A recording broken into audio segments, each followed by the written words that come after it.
In the wake of the financial crisis, lending to the UK's small and medium-sized companies dropped precipitously amid vociferous complaints that they were being denied funding by the high street banks.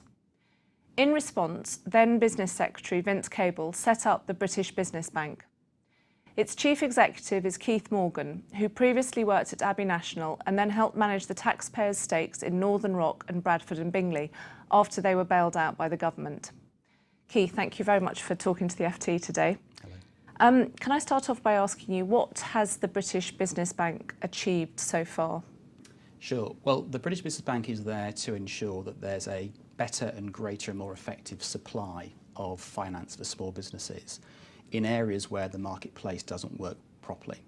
And so far, we have supported 40,000 smaller businesses, and the total benefit they've received in terms of new lending or new investment through ourselves and the private sector finance that we bring alongside is about £2.3 billion.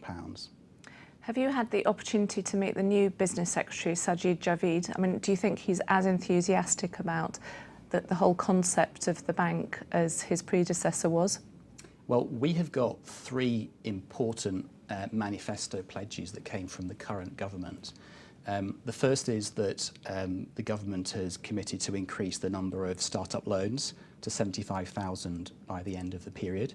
And we're responsible for managing the start-up loan company delivery partner and providing the funding to it. The second thing is that just before the election, we identified an important area of growth, which is called the Help to Grow programme. And this is to provide finance to companies who've got a significant growth target to really change and step up and scale up their businesses. So we've also got a target to roll out the Help to Grow programme. And the third thing is that we are there to improve diversity and choice in the marketplace. And the manifesto also commits to further that objective through working in the business bank.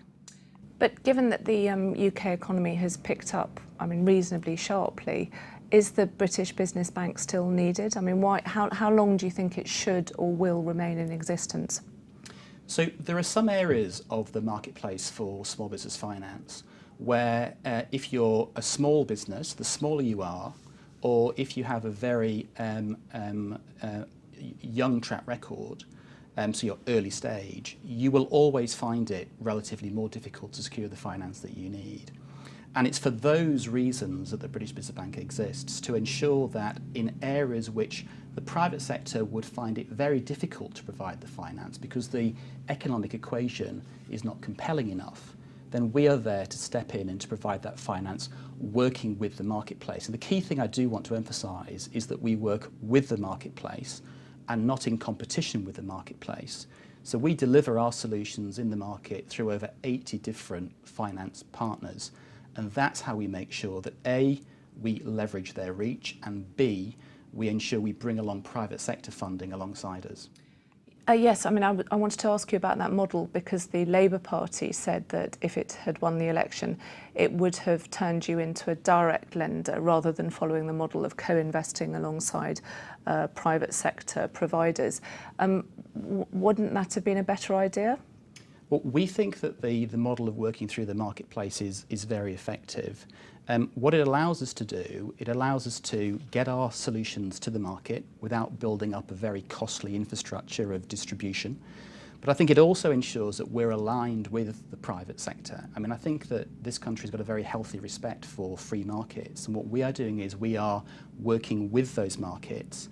We're adapting our approach as we see different problems in the market. And we can bring our money or our guarantees to create the right economic equation to make finance work. Do you think, there's been a lot of new providers and diversification of finance that has happened in this country and indeed in Europe since the financial crisis. Do you think there's a danger that the British Business Bank crowds out some of those newer providers like the challenger banks, say like Virgin Money? Well, first of all, for exactly the reason I've said, we are working alongside and with those providers, so not crowding them out.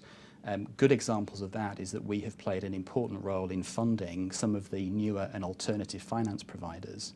So peer-to-peer lenders and marketplace lenders generally, we have provided funding alongside the private sector to improve their and increase their capacity of funding.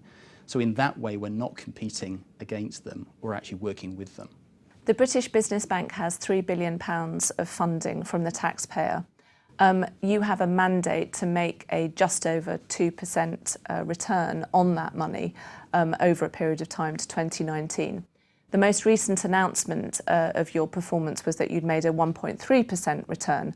Are you confident that you will make that relatively undemanding just over 2% return target? And do you think it's the best use of taxpayers' money?